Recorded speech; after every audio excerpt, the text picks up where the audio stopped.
monster walk. So we have the band right around our knees. Going to have Charity get into a little bit of an athletic stance.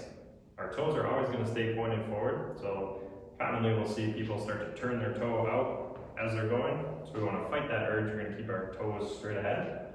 And we're going to draw a big circle. Good.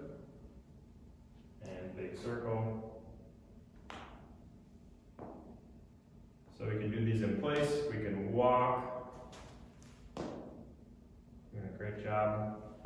I'm going to have you go backwards, so you're going to reverse it. So you're going to go in to out. And same thing here, the toes are still pointing forward. So this is a great exercise to get those glutes firing a little bit. Also activates the gluteus medius on the outside of the hips. So that is the monster walk exercise.